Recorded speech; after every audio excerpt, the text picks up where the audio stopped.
Hare Krishna everyone. So welcome back to my channel. तो usually मैं weekend पे week मतलब 2 वीक पे Hare Krishna everyone. So welcome back to my channel. तो अभी वीकेंड आ गया है और यूजुअली मैं 2 वीक में एक बार जब मुझे वीकेंड में टाइम मिलता है तो मैं घर पे ही फेशियल करती हूँ और वही मैं प्रेफर करती हूँ क्योंकि वो बजट फ्रेंडली भी होता है। और अभी मैं 2 बच्चों की मम्मा हूँ और ऑलरेडी वर्किंग वूमेन हूँ तो मुझे टाइम बहुत कम रहता है। तो मैं ऐसे अपने टाइम को यूटिलाइज़ करती हूँ और मुझे रिज़ल्ट भी काफ़ी अच्छा देखने को मिला है। तो मैंने अभी रिसेंटली अमेजोन से एक न्यूट्री ग्लो का वाइन फेशियल किट ऑर्डर किया था। तो उस पर मुझे इंटरेस्टिंग चीज़ ये लगी थी कि उस पर मुझे एक रोलर मिल रहा था। तो मैंने सोचा कि वाई डोंट आई ट्राई कि प्रोडक्ट भी कैसा है हमें पता चल जाएगा, और अगर हम रोलर से करते हैं तो शायद ये काम इजी भी होगा और हमें कम टाइम में होगा और उसका रिज़ल्ट भी हमें पता चलेगा कि क्या है, मतलब डिफरेंस है। तो मुझे ये बहुत ही अच्छा लगा, एक बार मैं यूज़ कर चुकी हूँ। तो आप बहुत कम टाइम में क्विक फेशियल कर सकते हैं और आपको रिज़ल्ट सिमिलर मिलेंगे जो आपको पार्लर जाके मिलता है। तो जब हम इस रोलर की बात करते हैं तो हमें ऐसे कुछ 5 मोड्स मिलते हैं। तो ये है एक और ये है दूसरा जो हम यूज़ करने जा रहे हैं। बाकी के जो 3 हैं जिसमें 2 स्पॉन्ज वाला है तो उतना कुछ मुझे वो यूज़फुल नहीं लगा। तो आई डोंट थिंक्स उसको यूज़ करने से कुछ यूज़ भी है। और फिर दूसरे वाले में प्यूमिक स्टोन लगा था। तो क्योंकि आप अपने स्किन पे आपको बहुत जेंटल जाना है, अगर आप कोई भी प्रोसेस करते हैं वो फेशियल हो, क्लीन अप हो या कुछ भी हो, you should go very gentle with your skin. तो इसलिए मैं वो यूज़ नहीं कर रही हूँ और मैं ये दोनों ही बस यूज़ करूँगी। तो क्लीन अप के लिए मैं बस ये यूज़ करूँगी, स्क्रब के लिए यूज़ करूँगी और बाकी मसाज के लिए मैं ये वाले मोड पे इसको यूज़ करूँगी। तो इसको क्या कर लेना है, आपको यहाँ पे लगा देना है। तो और इधर पे आपको बैटरी इंसर्ट करनी है, तो वो आपको बैटरी के साथ आएगा नहीं, बैटरी इंसर्ट करना है। और यहाँ पे आप कैसे मोड पे जा सकते हैं, लो, हाई। तो इस तरीके से वो घूमता है और आपको ब्लड सर्कुलेशन और मसाज करने के लिए काफ़ी अच्छा है। तो बिना डिले करते हुए लेट्स स्टार्ट द वीडियो। और अगर एक रिक्वेस्ट है, अगर आपको मेरी वीडियो पसंद आए तो वीडियो के एंड में please do like, share and subscribe so that you will get all the notification as soon as I'll be uploading any videos on my channel. So please do let me know if you need the same kind of video, if you like the video or any suggestion. So let's get started. तो यहाँ सबसे पहले मैंने अपने बाल को अच्छे से टाई कर लिया है। जो बेबी हेयर्स आ रहे हैं वो मेरे फेस के सामने ना आए, तो अच्छे से मैंने टाई कर लिया है। जो फर्स्ट स्टेप है, यहाँ पे हम लगाएंगे क्लेंजिंग जेल। तो ये जो जेल है बहुत स्मूथ ही, बहुत ही अच्छा था, बहुत ही अच्छा फील करा रहा था। तो फिर वो लगाया हमने। उसके बाद फिर यहाँ पे हम लोगों ने रोलर शुरू कर दिया और रोलर को 2 से 3 बार पूरे चेहरे में हर एक कोने पे अच्छे से घुमा लिया।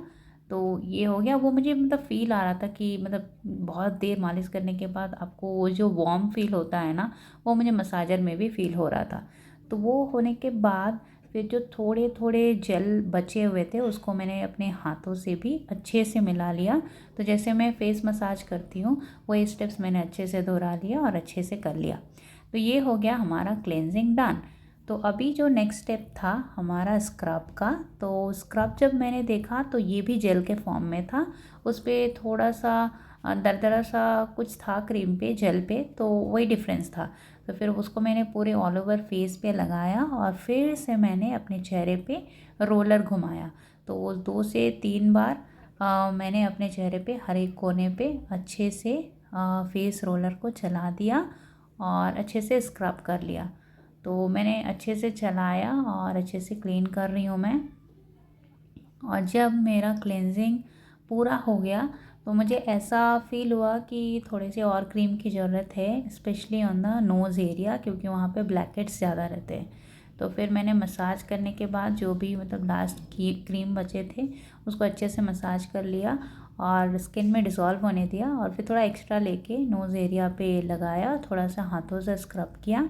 उसके बाद चिन एरिया में भी, जहाँ पे भी ब्लैकेट्स होते हैं, थोड़ा एक्स्ट्रा लगा के लिप्स पे लगा के अच्छे से मसाज कर लिया। फिर अच्छे से फेस को क्लीन कर लिया, क्योंकि स्क्रब में वो जो खुरदुरे पार्टिकल्स होते हैं ना, तो वो थोड़े से रफ़ होते हैं, तो इसलिए मैंने अच्छे से हटा लिया।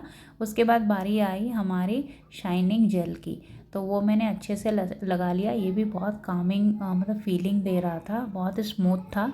फिर अच्छे से ऑल ओवर फेस पे लगाया। फिर मैंने रोलर का जो मोड था वो हटाया और दूसरे को ऑन कर दिया और मैंने उसे मतलब लो स्पीड पे ही रखा, उतना ज़्यादा स्पीड नहीं था, और पूरे चेहरे पे अच्छे से चलाया। तो 7 से 8 बार चलाया तो मुझे ऐसा लगा कि ऑलमोस्ट क्रीम जो है स्किन में डिज़ोल्व हो गई है, एब्जॉर्ब हो गई है। फिर अच्छे से घुमाने के बाद जो थोड़े बहुत क्रीम बचे थे उसको मैंने फिर से वही मसाज वाला जो प्रोसीजर है जो मैं डेली फॉलो करती हूँ, अच्छे से फिर से हाथों से भी मसाज कर लिया, ताकि वो जो जेल बचे कुचे जेल है वो अच्छे से स्किन में एब्जॉर्ब हो जाए। तो ये देखिए अच्छे से मैंने मिला लिया है। तो वही जो मसाजिंग टेक्निक है जो मैं डेली यूज़ करती हूँ वही बार बार रिपीट कर रही हूँ। तो अब मेरी स्किन मुझे ट्रस्ट में बहुत स्मूथ फील हो रहा है, बहुत ही अच्छा लग रहा है, लाइट फील हो रहा है। और वैसे भी जब आप फेशियल करते हो तो ब्लड सर्कुलेशन जब मतलब फास्ट हो जाती है ना, तो बहुत ही अच्छा लगता है। और मेरे आई एरिया में भी मैं बहुत जेंटल गई और आराम से मैंने मसाज करा।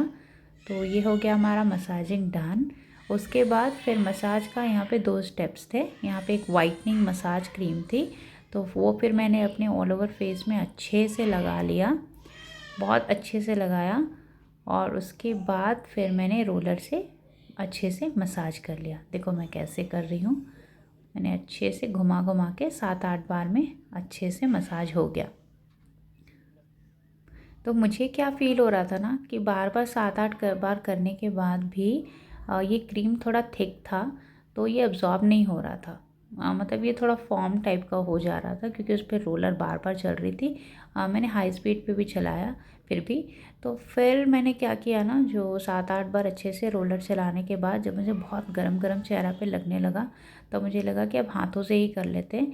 फिर मैंने अपने हाथों का यूज़ किया और अपने फेस पे अच्छे से मसाज कर ली, इंक्लूडिंग अपने आई एरियाज़।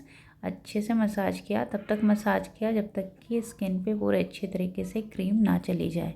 उसके बाद फिर मैंने अच्छे से पूरा साफ़ कर लिया। ये हमने आपको दिखाने के लिए मैं यहाँ पे फेशियल कर रही थी, तो मैंने हाई नेक टी शर्ट पहना था, तो वो मैं भूल गई थी, तो मेरे टी शर्ट पे भी लग रहा था।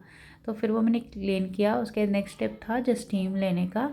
तो मेरे पास वेपोराइज़र था, तो उससे मैंने 5-6 मिनट स्टीम लिया। उसके बाद फिर मुझे नोज़ एरिया पे, चिन एरिया पे कहीं पे भी एक्स्ट्रा ब्लैकेट्स नहीं दिखे, तो मुझे वो जो ब्लैकेट्स निकालने के लिए जो आयरन वाली टूल होती है वो इस्तेमाल करने की ज़रूरत नहीं पड़ी। तो डायरेक्टली उसके बाद मैंने फ़ेस पैक लगा लिया अच्छे से, अपने नेक पे, अपने फेस पे अच्छे से लगा लिया। उसके बाद 10 मिनट्स मैंने इसे छोड़ दिया, तो 10 मिनट्स में ही अच्छे से ड्राई हो गया था। तो ड्राई होने के बाद मैंने अच्छे से फिर सबको निकाल लिया। निकाल रही हूँ, देखो मैं अच्छे से, उतना मुझे दिक्कत नहीं हुई। मतलब और दूसरे फेस वॉश रहते थोड़ा स्टिकी रहते, ऐसा कुछ भी नहीं था। ये बहुत ही लाइट वेट था, बहुत ईज़िली निकल गया, आराम से निकल गया। तो मेरा क्या होता है ना, बहुत लोग मतलब फेशियल के पहले ही मतलब आपके मतलब फेस सेव करते हैं, रेज़र इस्तेमाल करते हैं। तो वो मैं पहले नहीं करती, क्योंकि जब आप ऐसा करते हो उसके बाद जब आप मतलब फेशियल करते हो ना, बहुत मतलब ज़्यादा मसाज करते हो, बहुत ज़्यादा फेस को रगड़ते हो, तो आप नोटिस करोगे कि आपको पिंपल्स आ जाते हैं। तो बेस्ट तरीका है कि आप अच्छे से पहले फेशियल कर लो। उसके बाद फिर मैं क्या करती हूँ, फेशियल करने के बाद अच्छे से पूरे एलोवेरा जेल अपने पूरे फेस पे लगा लेती हूँ, और उसके बाद मैं स्किन रेज़र चलाती हूँ। सो बहुत जेंटल जाती हूँ, और जब आप एलोवेरा जेल लगाते हो तो बहुत अच्छे से निकलता है, और हमें आइडिया भी रहता है कि जहाँ जहाँ से जेल निकल गई वहाँ वहाँ सेव हो गया, और जो बचे बचे एरिया ही हैं हमें कवर करने हैं। तो बहुत ईजी हो जाता है, मतलब 2 मिनट भी नहीं लगेगा और बहुत स्मूथ तरीके से हो जाएगा, और आपको मतलब कट आने के चांसेस भी बहुत कम हो जाते हैं। तो फिर मैंने अच्छे से अपने फेस को सेव कर लिया।